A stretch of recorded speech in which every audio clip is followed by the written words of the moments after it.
Thanks for tuning into the Hidden Tracks podcast. You can find us wherever you find podcasts or listen to music. When you have an opportunity, please give us a 5-star review, write a little note, tell us how we're doing. We really appreciate it. It helps us keep this thing going. If you want to reach out to us, you can find us at Facebook at Hidden Tracks. Instagram is at HiddenTracks99, and if you'd like to send in submissions or talk to us or give us any feedback about what we're doing, our email is myhiddentracks99@gmail.com. Thank you so much again for tuning in, and I hope you enjoy the show.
Yo. Hey, what's up, man? How you doing? Good. Good morning. Morning. Sorry, I know it's kind of early, so. Not for me. Once you have kids, 9 o'clock's not early. Trust me. So what's going on? Doing the dad thing, trying to do that and wear my band punk thing rock too? band hat, on the weekends. Yeah, well, what was it? Did Fat Mike do that? F is for father in punk rock. Oh, did he? I didn't ever knew that. Yeah, F. Later on in years, now F stands for father instead of fuck. Yeah, so that makes sense. I never knew. I never knew that was like Fat Mike was an acronym for something. Is that what you're saying? Like, no, he did it was like a documentary that F is for father now in punk rock instead of fuck. Because I thought he was just fat. No, yeah, he was just fat, and then he changed it to Koki the There's Clown. no underlying meaning other than that. No. But they're done, right? They're on their last tour, I heard. Yeah, they're on their last tour. I've never been like a huge fan, but definitely, obviously you can't help but kind of follow what they're doing. Yeah, it's they were fun when I was in high school for the songs that they wrote. Yeah. Same. That's kind of the extent of like I think I probably had like a CD or maybe even a tape. I don't know. Yeah. I mean, you had to have probably like ribbed or something because it looked like a condom on the cover. So, as a teenage boy, that was fun.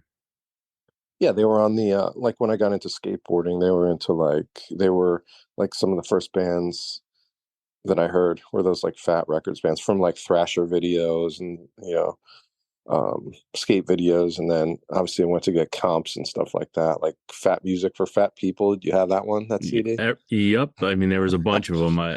Wasn't there one where it's like sort of like the Neanderthal man? Like, Yes. what was that it? Was that the same one or no? Uh, it was a Fat Music compilation. It might have been because I remember the first one I had was just a black and white, and then the Neanderthal man, it like had the growing. It was baby bluish with the Yeah. yeah, yeah, yeah. I remember that. I think that was a Fat Music for Fat People. I Okay. probably still have it here in front of me in my CDs somewhere. It's got to Yeah. be. And then from there, I don't know if you like I think they started like an imprint label called Honest Dons. Did you have that comp? I did not have that comp. Yeah, that had like, hmm, man, I forget. I think the Mad Caddies were on there and like a couple other bands I forget that I guess later found themselves on Fat.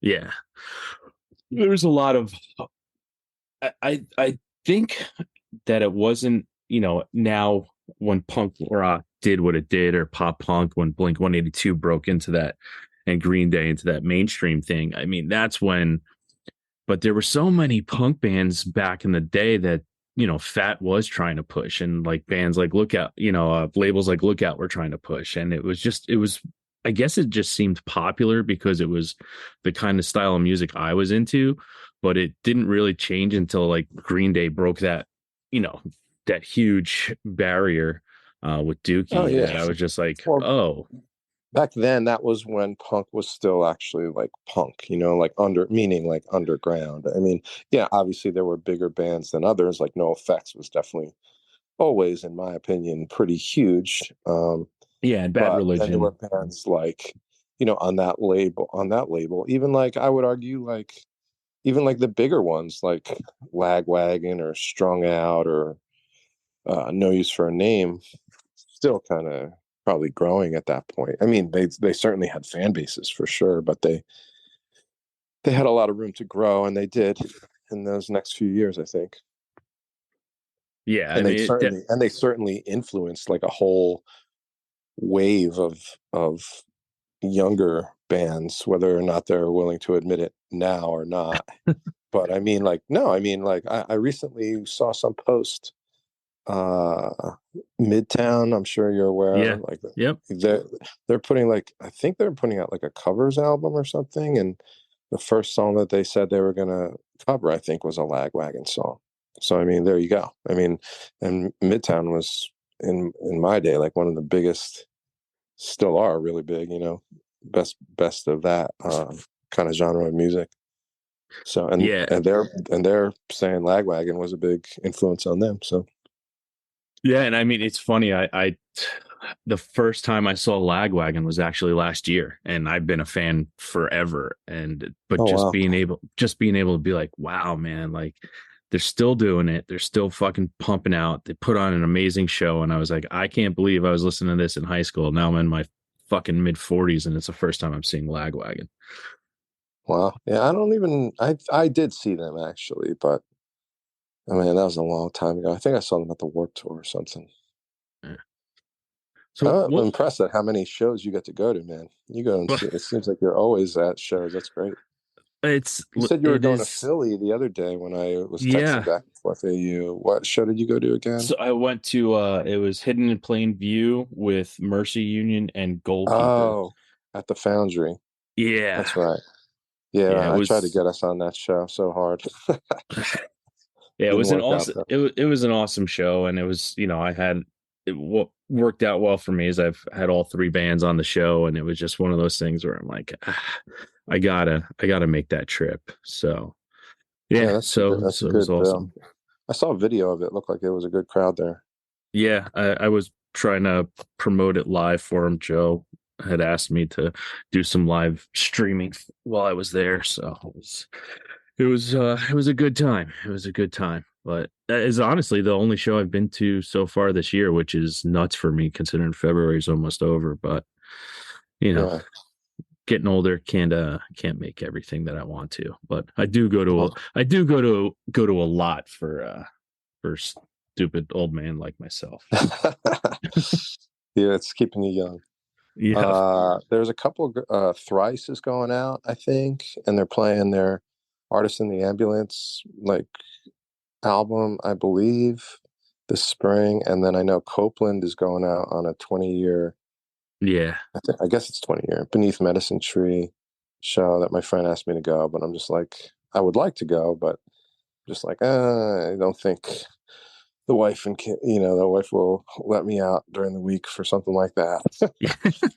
Yeah, two young kids at home and Yeah, a exactly. job and trying to be a punk rock dad on the weekends is I would like to go. I mean, the last show that I went to see, no, what am I talking about?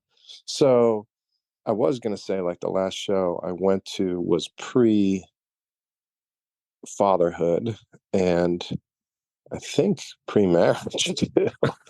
But then I remembered, I'm like, after I saw you this summer in Brooklyn, a couple days later, like, so we did that weekend, and then originally the plan was to do a couple shows on the weekend. We ended a little early, and so my wife and kids were away for uh, a birthday party, I think, and so I had the day free at home. So I drove up to the Starland Ballroom for that Saves the Day show they oh did, yeah, yeah. Yeah. which was awesome. It was so fucking good. And Yeah. Color Fred played too. And man, who was that first band? They were cool. It was like members of Garrison's new band. I forget the name of it, but they were pretty cool too. But it was a great show. Yeah. That's that's one of the places now too, which always just it amazes me that Starland Ballroom gets bands in there, considering it's just a warehouse in the middle of Sayreville, nowhere, nothing else Yeah. around, like, and I that was always like a hair metal place, that's what Starland Yeah. always was to me, hair metal, and I got to see Explosions in the Sky there, and Greta Van Fleet, and Menzinger's played there, and it's like now that they're getting cooler bands, I'm like, that's awesome. But I'm sure if a band pulls up and has never played there, be like, where the fuck are we? Yeah. I think it's a pretty well known place now. And Jersey, it's not like Jersey has like that main, well, I guess you could argue Asbury now, but when you like go to another city, or I'm sorry, if you're like in another state and you like, say you're like in Illinois or something and you go to Chicago, that like that's like the spot for the shows. But in Jersey, there isn't really like, you know, you're in the state of New Jersey, but like where is the spot for the shows? And it kind of became Starland Ballroom.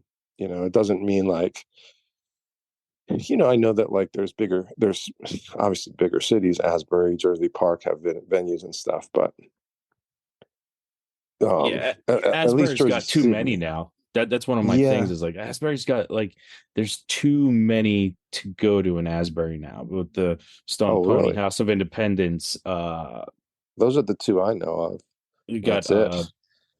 Asbury Is the Lanes. convention is conven Oh yeah, Asbury Lanes. Yeah, that's right. Is Convention Hall still going on? Yes.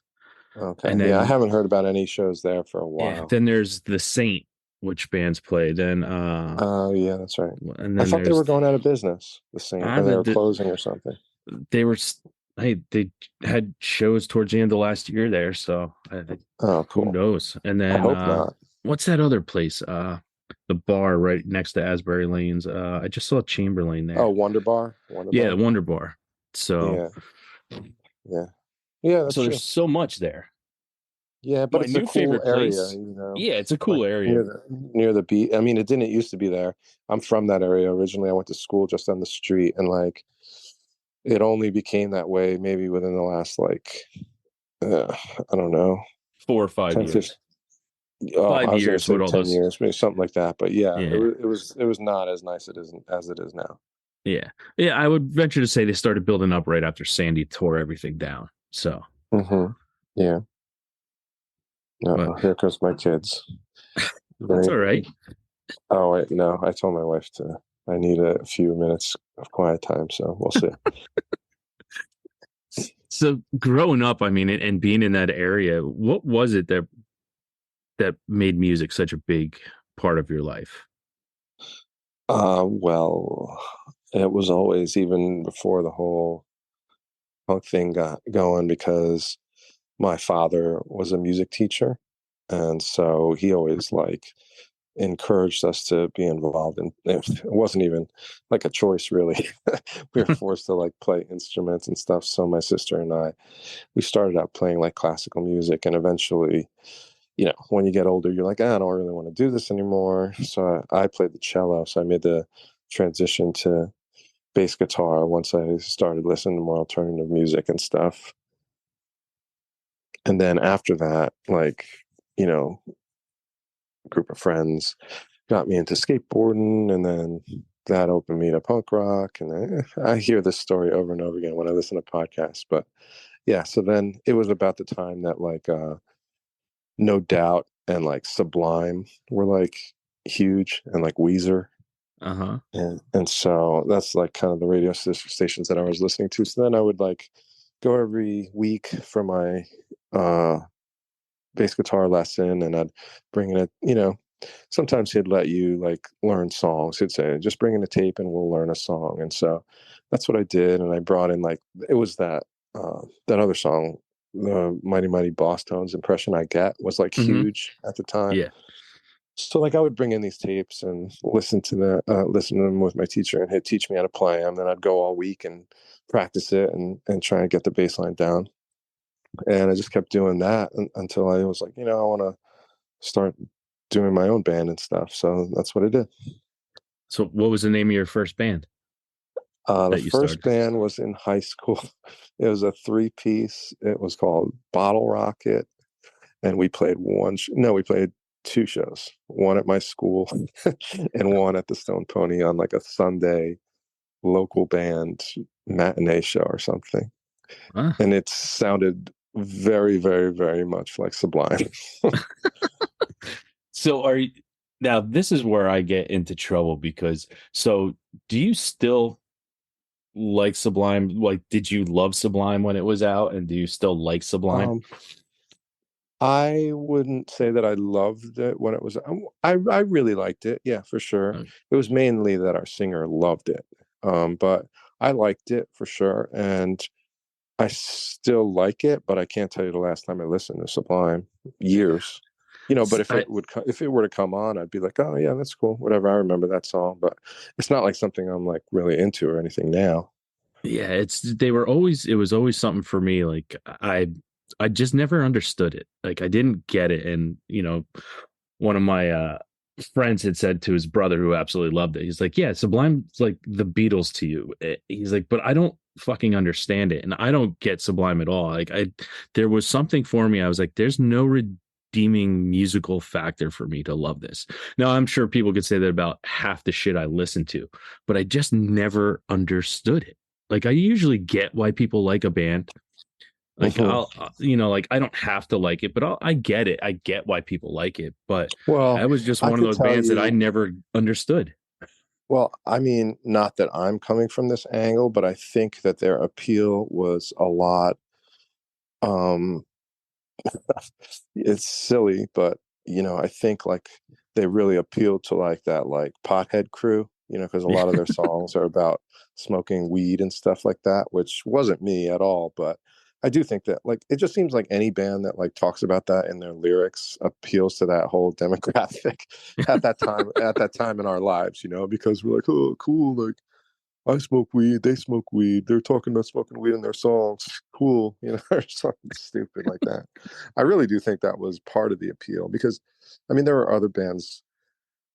I mean, man, not to like compare them because they're not really at all the same musically, but I kind of felt the same way about people that really liked 311, you know, Yeah. Yeah. or even people that liked freaking like the rap group like Cypress Hill. I mean, it was like, and you might be like, oh, those three bands are like completely different. What are you even talking about? But go to a Sublime fan and ask them if they really like 311 and Cypress Hill, and I guarantee you, a lot of them will be like, yeah, I love Sublime, I love Cypress Hill. Like, wait a minute, what? Like completely different genres of music, but same lyrical content. Yeah. That's the common denominator there.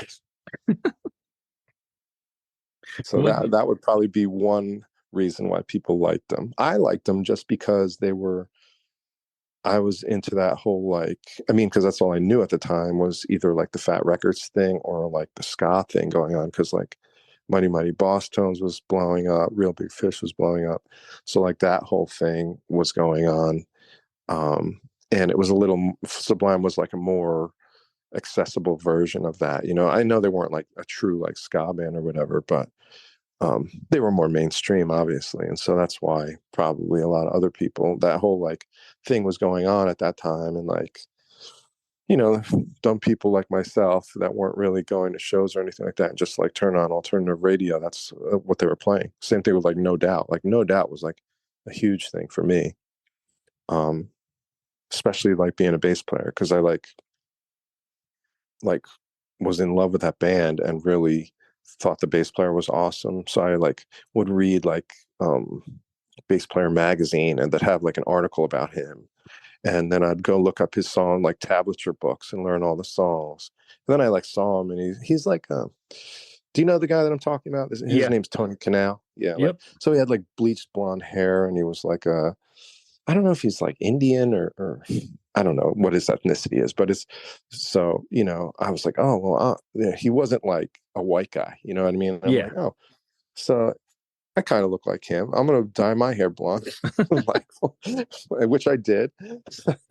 And yeah, I definitely like learned all their songs like every week. And at the beginning, like kind of like modeled my playing after him. He was really good. Still is, I'm sure.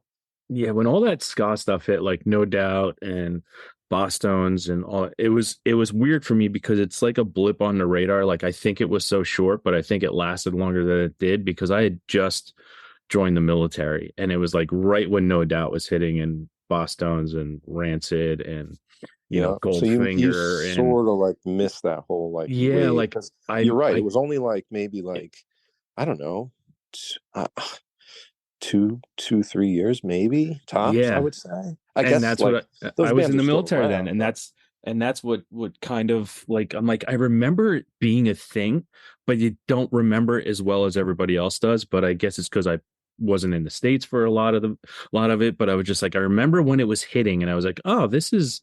I'm surprised like people are listening like Rancid's on it's the kind of radio. Like I'm surprised about that, and I'm like, and then all of a sudden it was just like I think I like came home and I was like oh, so this isn't even a thing anymore. Like, I don't yeah. know why it just seemed like so fast.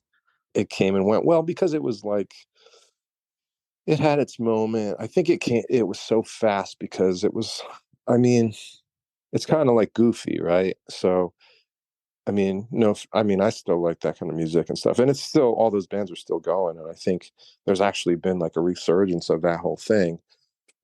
But it is kind of like silly and goofy. So I mean, it seemed like it was like a novelty act for a little while until like those kids that were listening to it were like, you know, I'm going to graduate out of this and not be so silly. I don't know if that makes sense or not, but because I'm just speaking from experience because like my first well, I told you about my first band, but that wasn't really like we played only 2 shows. Yeah. But the first band that did more than that that I was in, I joined this ska band that had already existed, and we did that for about oh man, I think maybe 2 years, a year and a half or 2 years. Um, and we were playing like all the time, but I surely and we would like play with like pop punk bands too, but I certainly felt like yeah, these kids think we're goofballs or whatever. You know, they're not really into it. We're like stuck on the same bills with them, but and then you know eventually those bands went on to you know do the whole emo thing or the pop you know the pop punk thing you know as it got you know more mainstream and big. And so that's why I was like, I gotta stop. I'm gonna change my band. But no, quite honestly though, it did get a little like, you know,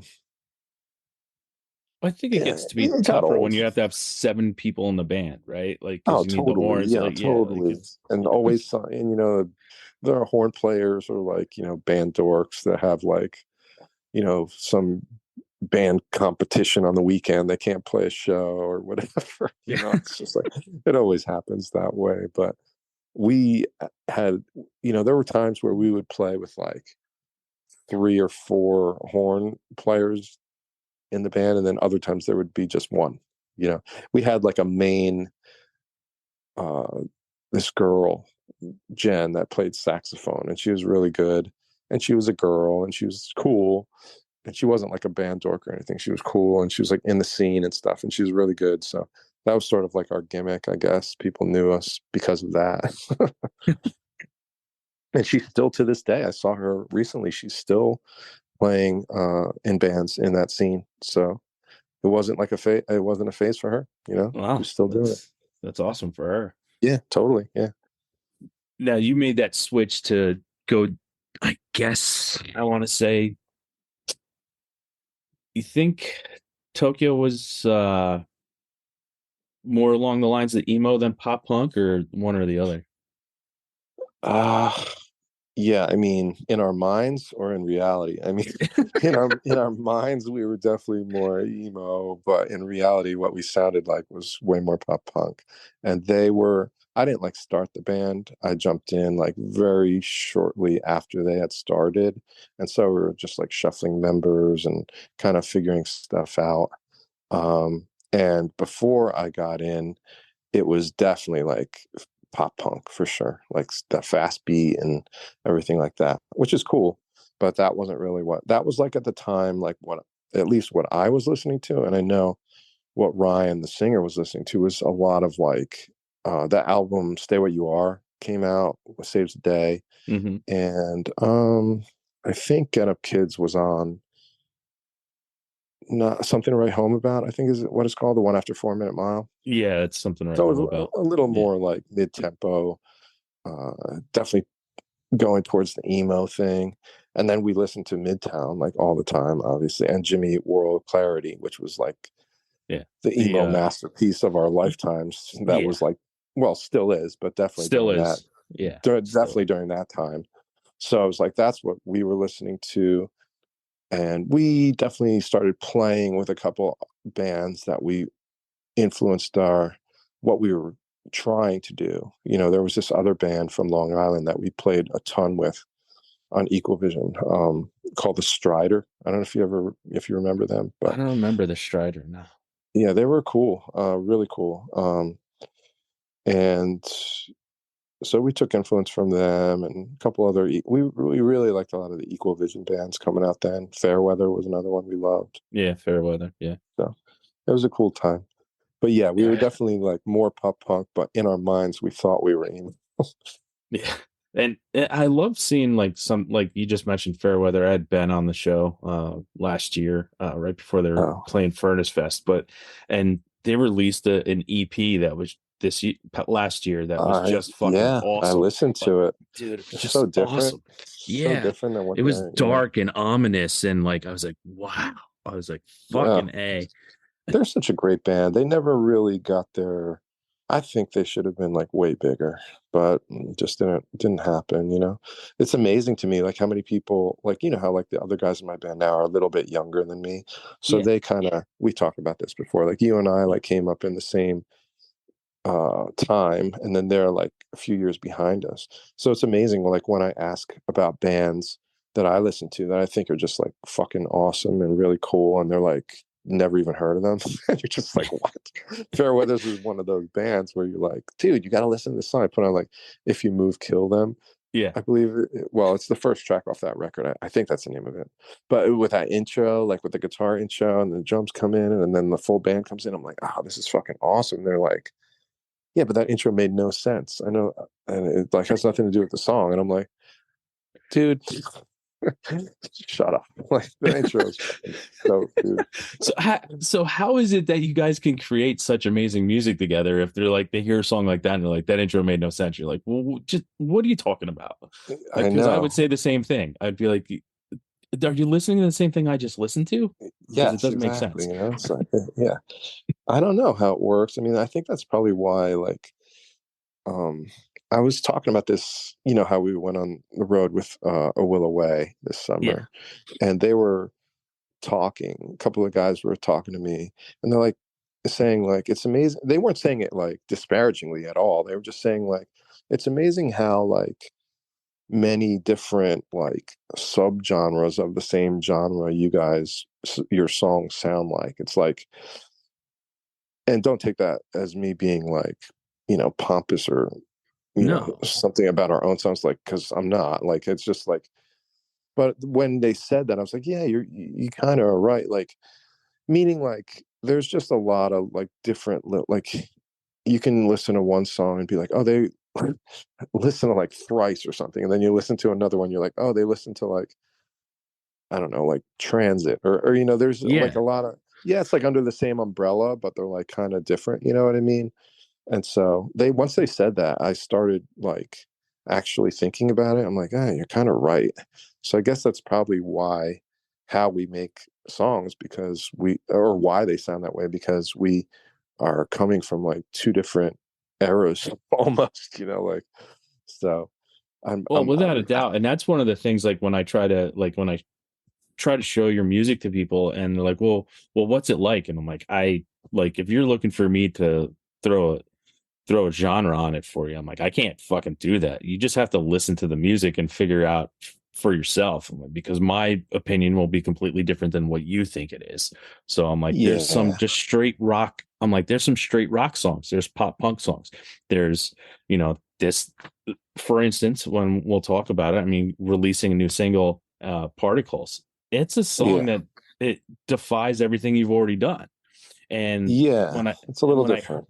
When I heard it, and that's why, you and I were talking back and forth, and I'm like, I just think that song just opens up to a whole new opportunity of bringing in new fans for it, because it sounds the same, but completely different from what you've already recorded. Yeah. I mean, I totally could see it on like, the only reason it pops into my head is because I was like scrolling around on Spotify, and like I saw this one band that we're friends with. They're on some like playlist that said it was like, I forget the name of it, like workout music or something, like going to the gym mixtape or whatever. I was like, I could totally see that song on like a playlist like that, which you can't really say the same about any other song that we've ever put out. Well, it's I did my rule of law when listening to new music. That's why when you sent me the stuff, I want to give my honest opinions, but I have to do it my way. I got to drive really fast, listening to it really loud. I have to just have it on in the background when I'm doing work around the house. I have to have it while I'm walking in my earbuds. Like, I got to do it a certain way to be like, all right. And, Particles was the one that I was just like, fuck, like so many people can get into this one because it pulls in so many different genres of music into one song that you can't just like put it on one playlist. Like, you can't throw it on an emo playlist or a punk pop playlist or a hardcore playlist, or I'm just like, I can't even, like, this is it. Like, that's the song that I think branches you out to so many other groups of music listening people, which is awesome. Yeah, well, it's good to hear you say that. I appreciate that. I appreciate you putting some thought into it, when I asked you for your opinion.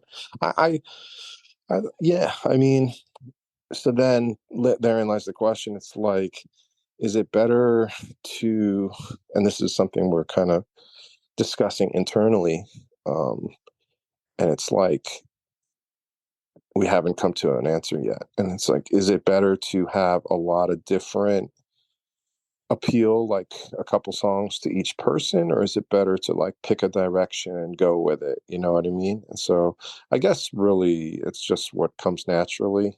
Whatever Right you now we're not. create. I think if you overthink it that way, you could screw yourself, because you could be kind of trying to create a song in a certain way instead of just creating the song the way it's meant to be. Like, if you try to, mold it into a certain, okay, here, this song we need to put here, this song, I don't think you're going to come up with the best songs. And that's just my opinion. Like, you just got to make the song what it is and how you came up with it, and the best version of it. Because if you start trying to mold things to fit somewhere, that's when you start overthinking, and things could, end up not as good as they were intended to be, right? Yeah, It's like yeah, totally right. too much paint on a canvas, right? You got to know when to stop. That's what Right. an analogy I go to. You got to know when to just like stop. Okay, it's good. It's good. It's great. And if you put one more brush stroke on it, you could have just fucked up the painting. Yeah. And it's totally like when, you know, I get really introspective about the whole thing. I'm like, maybe like we should just, write songs to sound like this or whatever. This is the sound we should go for or whatever.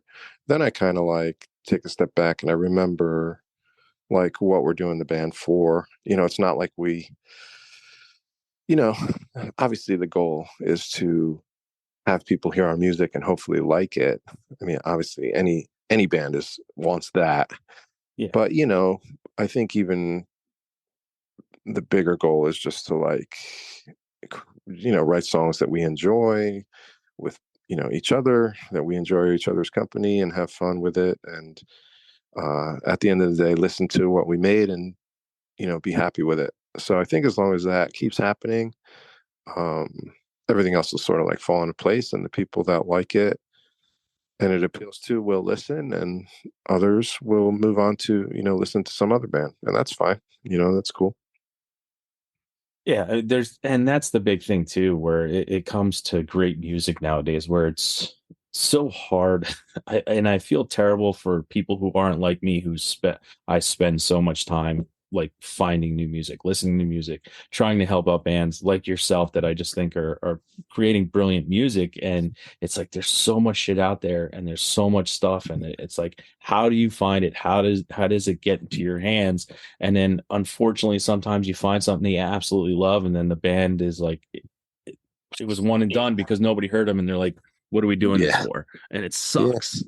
It's kind of that way with us, quite honestly. But then when we say, what are we doing this for? It's like, we're doing this for not because that we ever thought anyone, a wide audience is going to listen to us. I mean, I will admit it has been a lot harder than I expected and then what I remember, just because of what you just said, where it's like there's so much music, there's so many bands. And not only are there so many bands, there's so many good bands out there. Like there's so many. I like listen, like I had, before being in this band, I would have never like found all these new bands that I've listened to.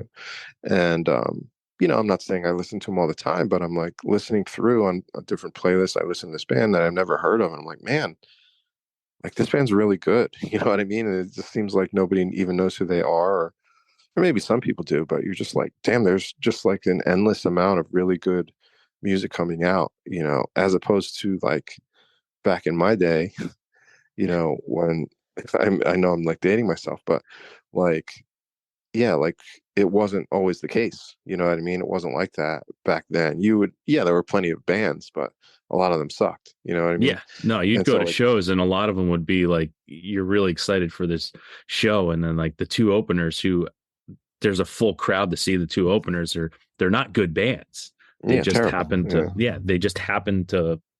I don't know how. Honestly, I don't even know how it happened that they would Well, it was garner part. like people. I mean, I have my theory on that. I think it was just like, you know, there were bands that were just along for the ride, and you could even, yeah. I mean, I'm not saying my band wasn't one of them, but I'm just saying like back then. But um, there were just bands that fit in that subgenre of music that no matter what was going on at the time, like those bands were included in shows and they were putting records out on the same label, and so you had a lot of crossover, people just listening just because it was labeled as a certain genre, or they were on tour with a certain band, or they had an ad in alternative press or on Absolute Punk. You know what I mean? And like Yeah, there are a lot of bands that were just included in that, and good for them. Um, but if you were to take them out of that and just have them stand alone, I don't think maybe some of them would have done what they did. You know what I yeah, mean? So, and I and mean, now it's like you don't have that sort of. So the difference is now I feel you have to like stand on your own merit a little bit more, because like, yeah, obviously you're part of a scene and stuff like that, but that shit it doesn't like, it's not gonna let your band survive in today's climate with like, just there's so many out there and it's so easily accessible, and you have to be good, you know what I mean, or else no one's going to give a shit. And that's Yeah. and they are, and there's lots of bands that are like really fucking good now.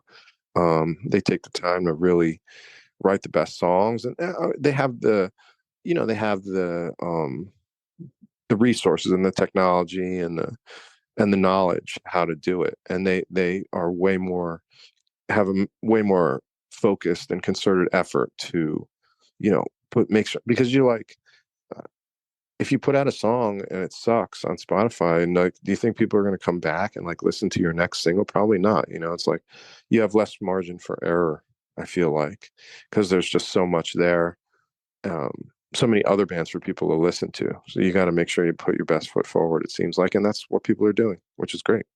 No, I mean, you brought that. I mean, you just making that point. I mean, that is perfect. If you put out a song that's not, you know, good to great, what are the chances someone's going to come back to listen to the next one? And I think that makes it easier, but it also makes it harder in today's climate, because it really is. I can't tell you the last time really that I went and saw a show where like the entire bill is just, there's not a shitty one on there, because everyone is really good. Like the show that you guys were supposed to play that unfortunately you didn't make, but the A Will Away, Home Safe, Valley Heart, it's like I Mm-hmm. can't find something wrong. Like, and that's like, it's unbelievable to nowadays to see that. And that's most shows. I mean, besides the Brooklyn one where a couple of the locals opened that you guys are. Well, that wasn't like a real tour. That was like, No, yeah, yeah, it was a, yeah, but like, yeah, that's a perfect example. That Home Safe tour that we were on, we missed that show in Jersey, unfortunately, because that was my fault. That was like family first. My yeah. wife, actually, she's a teacher. I don't know if I told you this, but she told me like a couple weeks before. She's like, "Oh yeah, by the way, my like school like conferences or whatever are that night." And I'm like, ah shit. So I had to stay home to watch my kids, so we couldn't play that show, unfortunately, but we hopped on a Yeah, couple life of days a later. punk rock dad. What are you gonna do, man?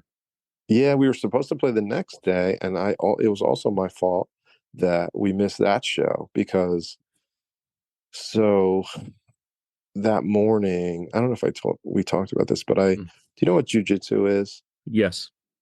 So I do that. And so that morning I got hurt. Really hurt my back. And so we had to miss the next show of that tour too, which totally sucked. But I sucked it up, and we met up with him in Connecticut, I believe, and we finished off the tour. Right. But yeah, anyways, like that's a perfect example. Like, yeah, those bands are amazing. All three of them. We definitely had our hands full trying to keep up with them, because they were so good, all three of them. And that's the thing too. Like, and I try to explain to people, especially nowadays, when you do look at shows and you look at an entire show like that with every band being just phenomenal, and it's like, guys, it's $17 to go see Amazement. Like, what are you doing not even taking a shot at something? Like, go out. If it's around the corner from you, who cares if it's a Tuesday night? I mean, it's unless you are a huge alcoholic who are just going to get plastered. I mean, you're just going to have the time of your life instead of sitting at home watching a stupid TV show. Just Yeah. get out, go see fucking amazing bands all on the same bill. Like, again, I look at it as, when am I ever going to see a lineup like that again? Who knows? I don't know what that, what it's going to be like to be able to see great bands like that all on the same bill. Yeah, well, I mean, that's what keeps bands like us going, is people like you. I mean, unfortunately, there are not more of you, like that are out there really passionate about what you do, about the music, listening to them, helping people out, helping the bands out, going to support them. I mean, you are a perfect example of how bands like, all of us, all those bands that you mentioned, keep going, and why we keep going. But to answer your question, why don't other people do it? Well, I can't answer that. I mean, I guess they're lazy, or they don't have that same passion, or it's just easier. I mean, life gets in the way, obviously. Oh yeah, life. I This coming get. from someone that didn't even play the show, and I'm on the tour. But I mean, but if I could have been there, I would for sure. But yeah, I guess, and also probably a lot of it has to do with this oversaturation of everything being so easily accessible, and it just seems like the bands are always on the road, and they kind of have to be, I guess. And it's like, well, I didn't see him this time, but I'll just see him next month or the next time they come through, kind of mentality, I guess. I mean, yeah, I can't answer that question, but yeah, Yeah. I mean, you would think at least going into that, I thought those shows were, yeah, I'm realistic. Trust me, dude. I've been doing this a long time. I didn't think we're going to be playing packed venues or anything, but I thought it was going to be, you know, pretty solid. And for the most part, it was, quite honestly. For us, it was definitely, if we weren't playing with those bands, we'd be playing for no one in any of those cities, but, or we wouldn't be playing at all, quite honestly. But, yeah, there was definitely for what it was solid. It was a good crowd, cool people that were into those bands. So it was a good experience. But of course, you always think oh man, I can't believe these bands aren't drawing tons of people because they're just that good, Yeah, and that's where I get upset. You know, I I get very upset, especially seeing bands that I think are just phenomenal and should be huge, like Valley Heart. From the first time I heard Valley Heart, I was all in. I was like, there's something about them. Like they reminded me a little bit of Manchester Orchestra, but different. But I could still see them sounding that way, and I'm just like, how aren't people listening to this? Like, how is it? you're not the only one wondering that question, I Yeah, think.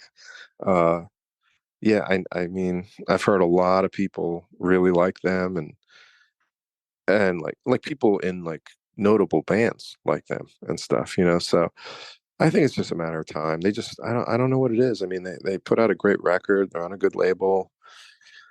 They just got to get on the right, get out there, get on some tours and stuff, I think. And the more people listen and hear it and are exposed to it, then they're not going to be able to help but you know really get into that band. I mean, I saw it firsthand on that tour because we would play right before them. Oh man, and everybody, if you were at the show, you were definitely paying attention when Valley Heart played. You could just tell the vibe in the room was really, really cool when they would take the stage. yeah, and that's what sucks. I think in today's day and age that I think it, regardless of how it works, I think sometimes it takes too long. And if it takes, I say this about a lot of things in life, if it takes that one extra day that you're not willing to wait, everything could be different. That Mm, it comes to a lot of things where sometimes you listen to music and at the minute 30-second you turn it off because you don't like it, but what you didn't realize is that a minute 42 is when the song fucking kicks your ass. yeah, But you already turned it off because you weren't willing to wait that extra little bit of time. And that's, I think, in today's day and age, that's what's tough about being in a band, you know, for these, yeah, for all of them. I would agree Yeah. with that. Yeah, if I mean, it just depends on what your expectations are and where you're coming from and what you hope to achieve. And certainly with a lot of the younger bands, I would say, if you're doing this for your full-time thing, yeah, I could totally see what you just said being true. Yeah. And I mean, I guess you guys have it, everyone's got a full-time job, and you're creating music when you guys have opportunities to do so and playing when you have opportunities to do so. And do you think it's easier sometimes to not have all the pressure of just being in a band as your full thing, to Oh, take your time and create awesome songs now? oh yeah, totally, dude. I mean, it's completely different than what I was doing, you know, the last time around. I played in a couple groups like as a hired gun. Yeah. And even then, it wasn't even like my band, and I was very conscious of like the pressure of like, you know, uh what other bands were doing as opposed to what we were doing. You know what I mean? Or especially with my own band with Tokyo, like, well, what tour did this band get on, or what manager did they sign with? What did we, as opposed to what we're doing, or how many records did we sell this week, as opposed to um, what so and so did?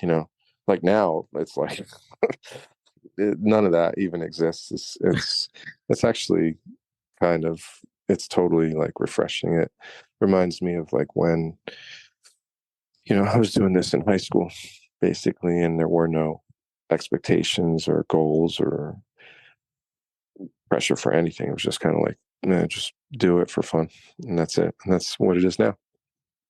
Yeah, and and I think you can sometimes tell a little bit of difference too in the music is that, you're not just trying to, like, the songs that you sent me, I was just like, they're not just creating music to get it out there. There's something else behind it, because you have the opportunity to not have that worry about what's going to be the next big thing. You're just like, let's make the best song we can possible, and here it is, and we'll take our time doing it, and this is what it's going to be. And I love and I love that at the same time, but it doesn't afford me the opportunity to see you guys go out and play as much. And that kind of stuff, it has its downfall to me as a fan, but as a person, I get it, and I can hear the difference in the music when you send it to me. So yeah, I mean, honestly, like the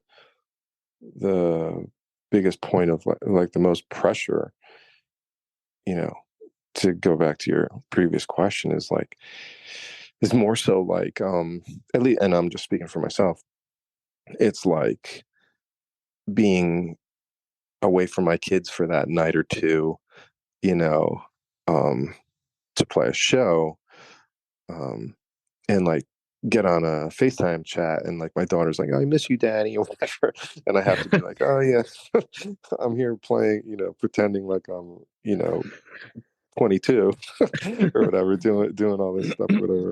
I mean, it is really fun and enjoyable for me, especially, but all of us, to kind of like escape for a night or two and just kind of do what we love to do. But of course, obviously, there's other stuff that in each of our respective lives that take precedent. And we just enjoy it for the time that we have together, and for what it is, and we try to make the most of it, and we don't get too serious about it, or let any of that other stuff outside on the peripheral stuff ruin it for us. Otherwise, honestly, I mean, I hear a lot of, probably a lot of bands say this, but we really do mean it. It's like, if we're not enjoying it, then there's no, why would we be doing it? Um, we do the band for our own enjoyment, really. And I mean, don't get us wrong, like, especially me, like, I definitely want people to listen to it, and I hope that they like it, but ultimately it's more if we like it, if we like enjoy doing it, and that's it, really. So we don't have a lot of pressure or anything like that externally. Probably some of us have pressure as far as like our obligations in our real lives. um the band may be in conflict with that, so you got to sort of juggle that and manage that the best you can. yeah. But when it comes to that kind of stuff, and watching you guys and listening to what you're doing, it makes me happy. So again, being able to find out, and especially when you guys were starting, and being there watching you guys from the ground up to what you're sending to me, nowadays, I'm just like, it just makes me happy to know that there's still passion behind music, even when it's not for having to go out and be on tour every day across the country. Like, still creating music with passion and doing it for the music and nothing else but that is fun for me to sit back and watch guys like yourself do. So. I'm glad. I mean, and we appreciate supporters, friends, everything that like it really does make it a lot easier to, show up to a show in Brooklyn and sit through, a marathon show with a bunch of bands that rather probably wouldn't have listened to, and, get a bite to eat and a drink or whatever around the corner. No, like, I mean, stuff like that is, you know, more valuable than if we were to show up. Honestly, quite honestly, I'm being 100% honest. It was more on, it's more enjoyment from that than showing up to a show that didn't happen and there's a few hundred people there and everything else like that. It's like, yeah, that's cool, don't get me wrong, but the end goal of this is to, you know spend time with each other, have lasting and build some meaningful lasting relationships, and share our music with people that really care, as opposed to just like, oh, we're just like another band that nobody really cares about, we're just playing in front of a bunch of people because they're there to see someone else, you know what I mean? So Yeah. I know that sounds kind of weird.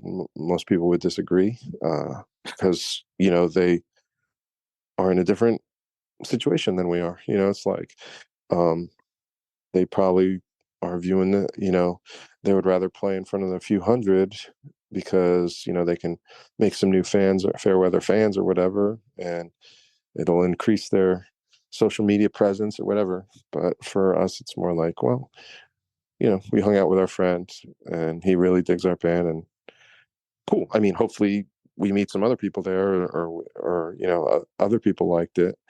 But yeah, that's how I interpret that whole thing. Well, I would say you're doing great. What you're doing and putting out Well, there's awesome. thanks. I'm serious, and when I say I'm serious and how I feel about you guys. It's just something that I think more people need to get into, and I think, I agree. excuse me, I think with the release of Particles, which is going to be the first single. I don't want to keep pushing it as a first single since it's coming out to, as of when we release, it will be tomorrow. The single will come out, but I think it's fantastic. Yeah, we don't have really like a full album's worth of material, so we just kind of like, just we're going to be releasing song. I don't know. We might have like an actual release or something, but right now we're sitting on like 3 or 4 songs. Well, 3 that are completely done, and so those ones are going to be released. Particles will be the first one. We're probably not going to do. We're going to do a video for the next song. I sent you all 3 of them, right? Yes. Yep. I heard all Yeah. three. I sent you my little breakdown of each one. So. That's right. So, and you're not the only person I sent it to. I sent it to all the guys in, I'm in a group. When we were on that tour, I was on a group text message with the guys in Home Safe, Valley Heart, and Willoway. And so I sent the same question to them, like, what do you guys think? And like, so I think the song that we're going to do the video for is that song, Bridge Beneath. I don't know if you remember listening to that one, but that is the one that it seems like everybody's like, yeah, that probably should be the one you make a video for. So I was like, all right, we'll do that one. But I want it, like, we wanted to release sort of the song that we liked the most, I guess, and have the most impact in our minds first. So that's why we were doing Particles. Yeah, and I think again, that's the one you suggested too, that was right? yeah, that was the one I said, that it has to be a single because it crosses so many different lanes. It's a song that can fill every lane on a 5-lane highway. Like everyone, there's something for everyone, for every subgenre that's out there that can pull from the song. That's just fantastic, and I think that's the kind of thing. Want to hear something funny? Well, actually, sorry to cut you off, but yeah, I sent all the songs to this dude. I'm not like friends with him, but I've known him for a long time, and he runs a record label. And they've put out some decent releases back in the day, and he's friendly enough. We're on good enough terms. He just like, if comes out and is very honest with his opinion, I respect it. But he actually was like, yeah, like, especially Particles. He said like, it's just too he used the term mainstream, which surprised me completely. Like surprised me. I was like not expecting anyone to use that as a to describe it. It was like, yeah, it's kind of like too mainstream for what I do. And I was like, really? I was like, okay, well, we'll send you some new songs when we're done, when we have them, just so you can listen. That's not. I was just really surprised that that's what he used to describe the song. Well, and it is, and that's why I think it crosses so many different things. Like it could be on the radio because I was blasting it in my truck driving down the highway, and I was just like on my way to Philly, listening to it like I did over and over again. And that's when I wrote you when I finally got there because I had 2 hours to listen to all three songs 15 times, blasting them in the car. So I was just like, did your wife have to go? Where did you go? No, I was by myself. No, okay, I was by myself. Thank God you spared whoever had to listen to our song.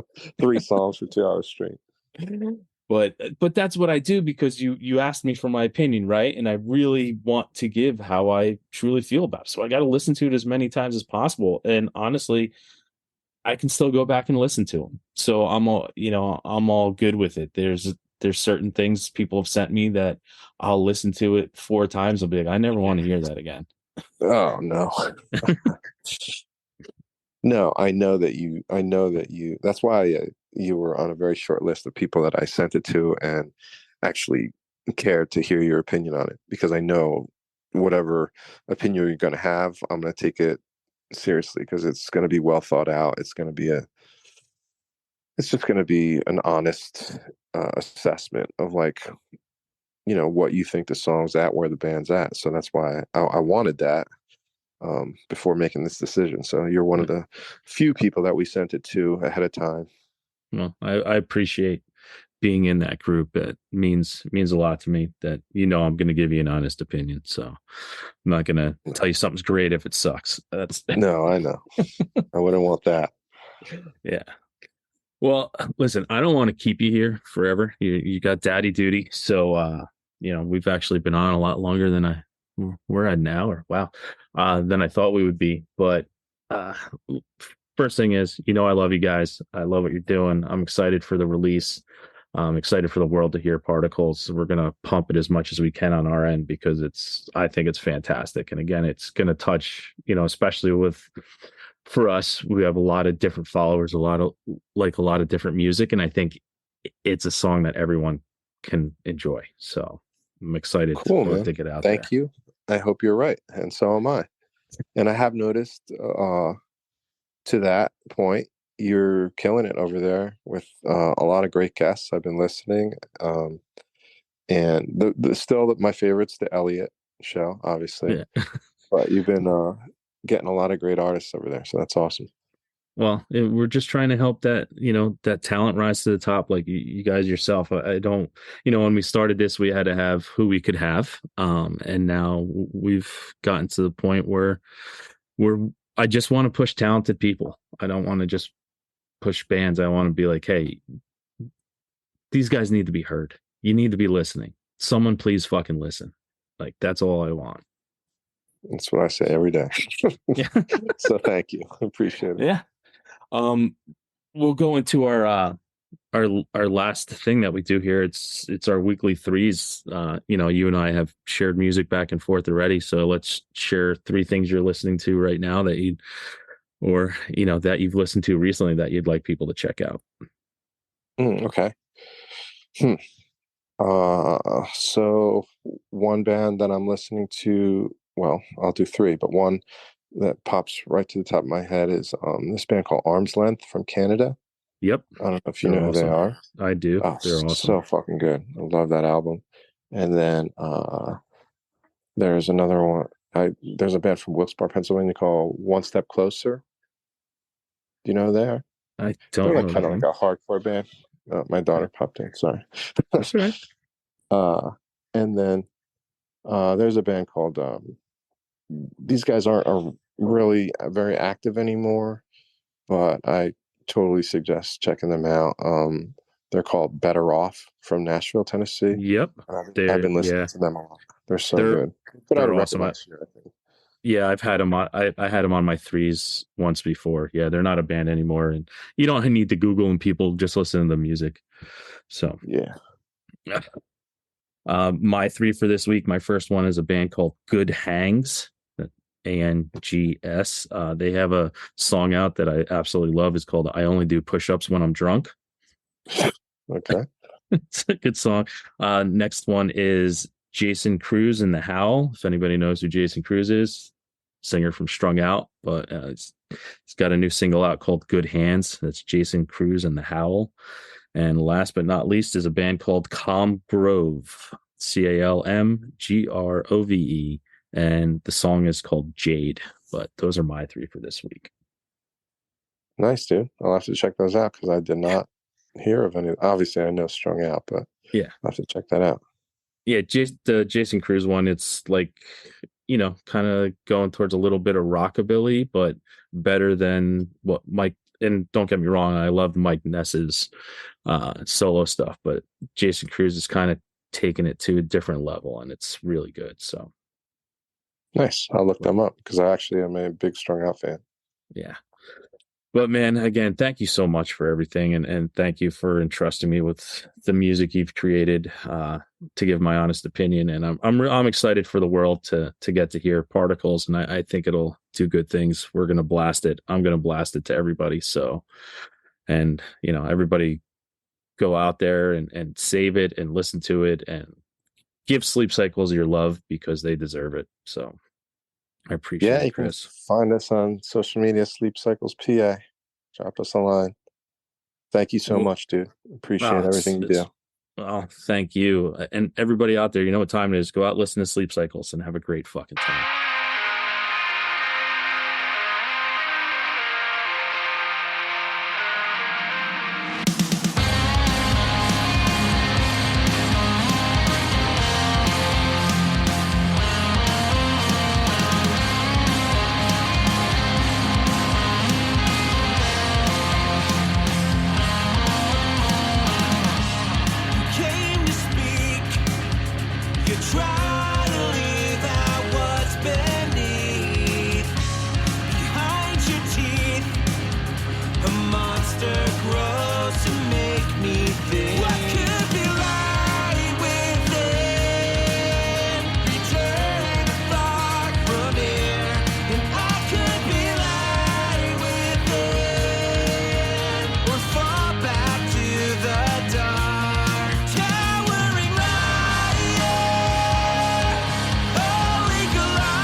Touch me.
such a fucking towering liar.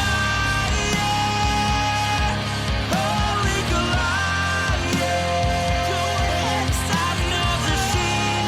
Such misery inside, eating you alive.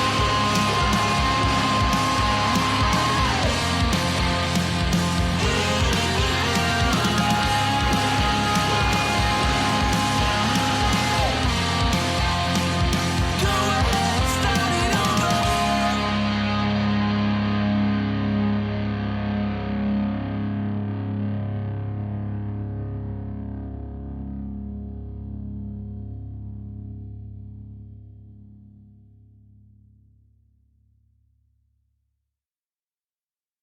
Thanks again for tuning into the Hidden Tracks podcast.